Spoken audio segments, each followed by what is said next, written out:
Këshilli i Ministrave ka miratuar vendimin për pezullimin e punimeve të ndërtimit dhe aktiviteteve të lidhura me to në zonat turistike gjatë sezonit turistik 2026 me qëllim garantimin e zhvillimit të qetë të sezonit dhe mbrojtjen e cilësisë së përvojës turistike në vend. Vendimi parashikon që periudha e pezullimit të nisë me hyrje në fuqi të këtij akti dhe do të zgjasë deri me 15 shtator të këtij viti. Gjatë kësaj periudhe do të pezullohen të gjitha punimet në karriera, pikat e nxjerrjes, përpunimit dhe shfrytëzimit të inerteve, si dhe çdo aktivitet i lidhur me to. Po ashtu do të ndalohen punimet e ndërtimit që përfshin fazat nga gërmimi dhe hedhja e themeleve deri në përfundimin e ngritjes së karabinas së objektit, si edhe çdo punim që shkakton zhurmë, pluhur ose ndikime të tjera negative në mjedis. Vendimi parashikon edhe disa përjashtime, do të lejon punimet e rifiniturave të brendshme dhe punimet të vogla që kryhen pas përfundimit të karabinas së objektit, me kushte të jenë të pajisura me lehet përkatëse dhe të mos kryhen dotje akustike, pluhur apo ndikime të tjera në mjedis. Gjithashtu do të lejohet ngritja ose sistemimi i kantiereve sipas legjislacionit në fuqi.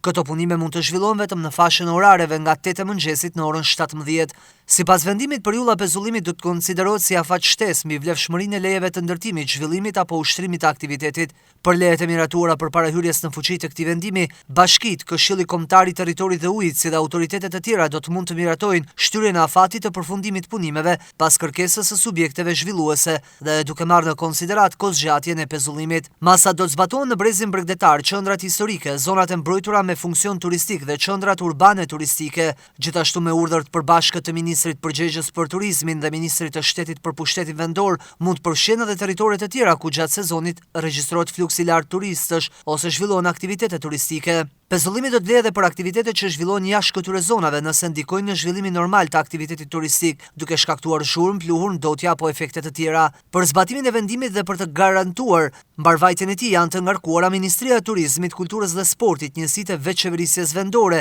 njësitë inspektuese prantyre e Këshillit Kombëtar i Territorit dhe Ujit, si dhe Inspektoriati Kombëtar i Mbrojtjes së Territorit.